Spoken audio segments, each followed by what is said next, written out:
A paz, povo de Deus, povo amado, povo santo. Mensagem do dia ao seu coração que está em Provérbios. Assim como você pensa, assim é a sua realidade. Então, devemos tomar cuidado com aquilo que estamos pensando, porque isso está criando a nossa realidade. E hoje, a palavra do Senhor está em Deuteronômio 25. Vamos ver o que o Senhor tem para falar aos nossos corações. Quando houver contenda entre alguns e vier um juízo para que os julgue, ao justo justificarão e ao injusto condenarão. E será que o injusto merecerá açoite? O juízo fará deitar-se para que seja açoitado diante de ti. Segundo a sua culpa será o número de açoites. 40 açoites lhe fará dar, não mais, para que porventura se lhe fizer dar mais açoites do que este, teu irmão não fique envelhecido aos teus olhos. Essa é uma lei e um estatuto dado por Moisés ao povo de Israel sobre a justiça, a condenação daquele injusto. Deveria receber, de acordo com o seu ato de injustiça, aquilo que ele fez de errado perante o seu irmão, ele deveria ser condenado no máximo a 40 açoites, não mais. Por isso que Paulo, em 2 Coríntios, capítulo 11, versículo 24, fala que 3 vezes ele foi açoitado, 40 vezes menos 1.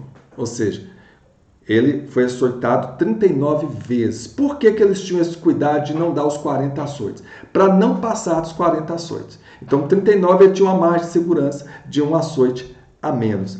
Aqui, para vocês entenderem o quanto que o povo de Israel seguia literalmente essa lei quando julgava aquele que, diante dos olhos deles, eram dignos dessa condenação. Sabemos que Paulo não foi condenado justamente, mas sim injustamente por esses açoites, porque ele estava pregando a palavra de Deus, pregando aquilo que Cristo tinha deixado e ele estava levando às outras nações.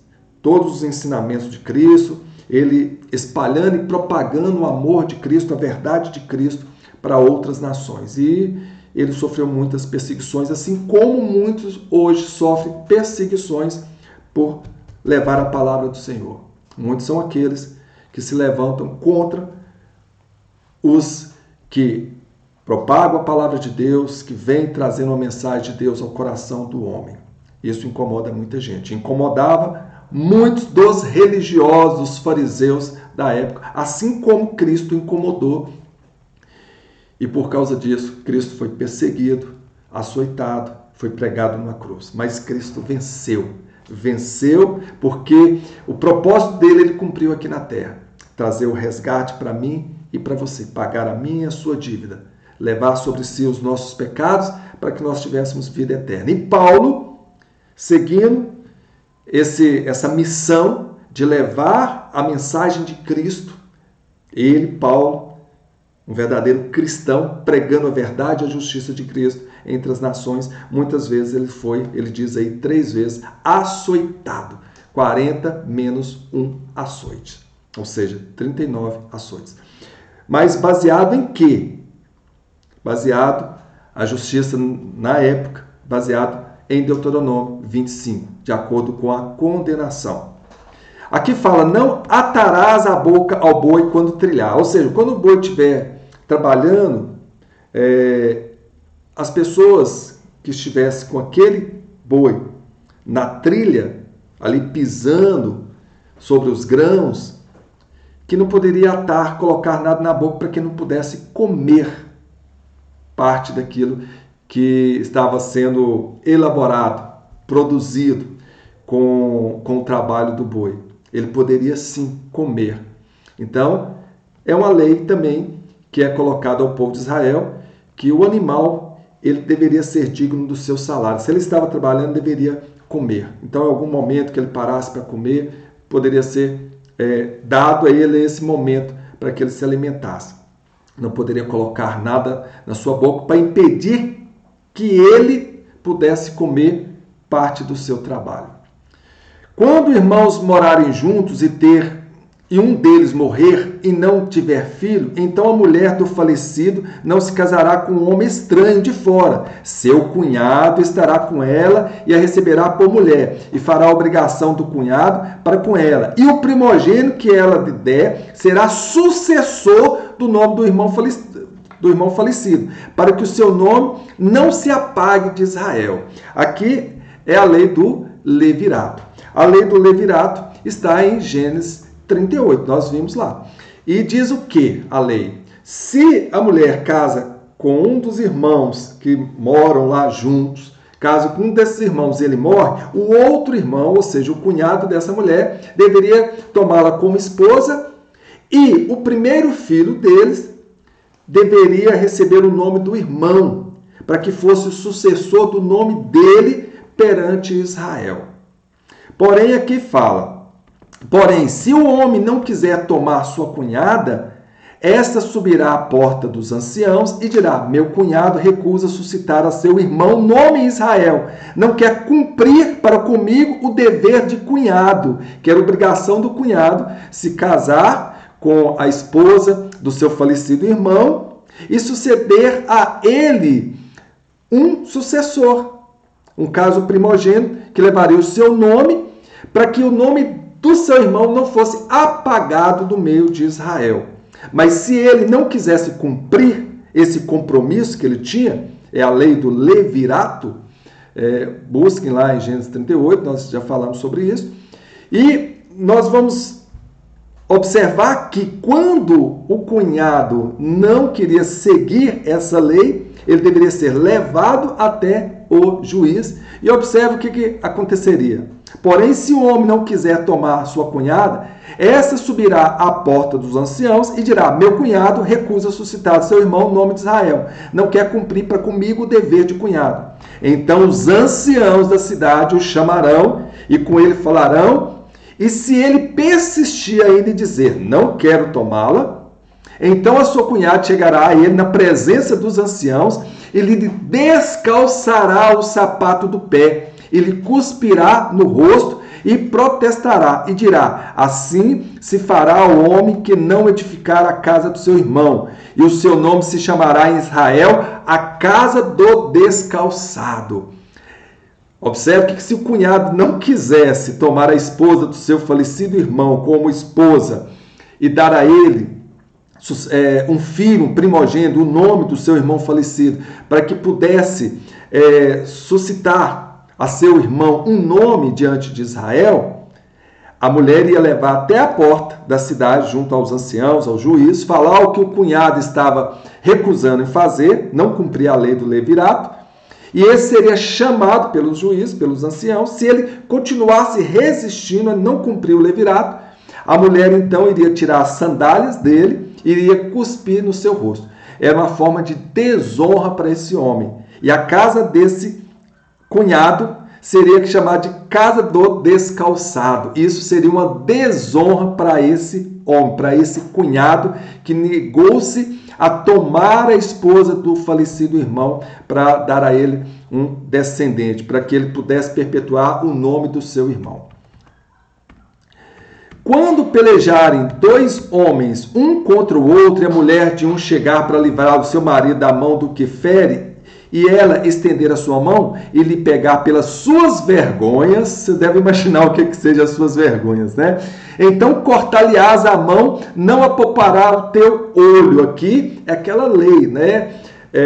Italião, olho por olho, dente por dente, ou seja, se está ali dois homens brigando, a mulher de um, a esposa de um chega para livrar o marido daquela condição que ele se encontra, talvez mobilizado pelo outro homem, e se a mulher chegar e apertar o que diz aqui, de acordo com o termo da palavra de Deus, as vergonhas, ou seja, o órgão genital do homem que está rendendo o seu marido, para que ele possa soltar o seu marido, porque imagine só, apertando aí as vergonhas desse homem, a dor, né? Então, se a mulher assim fizer, isso é uma desonra.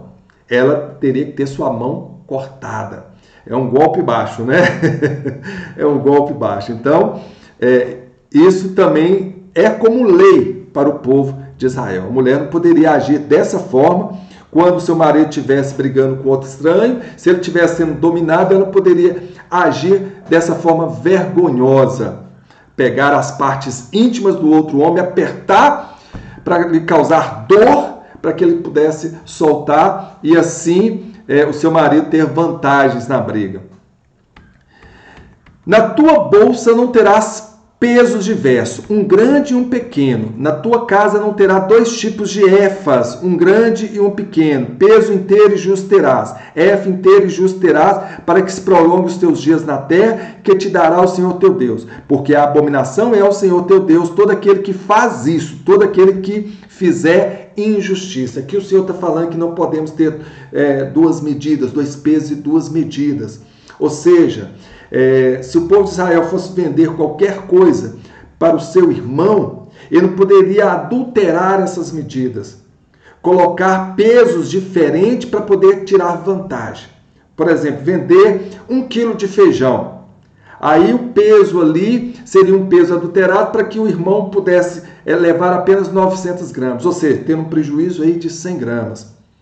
É como se hoje você chegasse no supermercado e a balança ali tivesse aferida no sentido de dar prejuízo para você.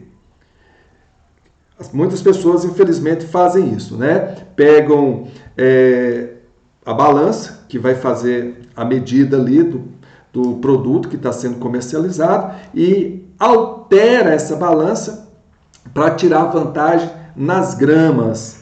Alguns 50, outros 100 gramas, porque isso é uma forma de injustiça, até vamos falar assim, é um roubo, né? Você está roubando do irmão, ele está pagando por uma coisa que ele não comprou, ele pagou uma medida que ele não está levando.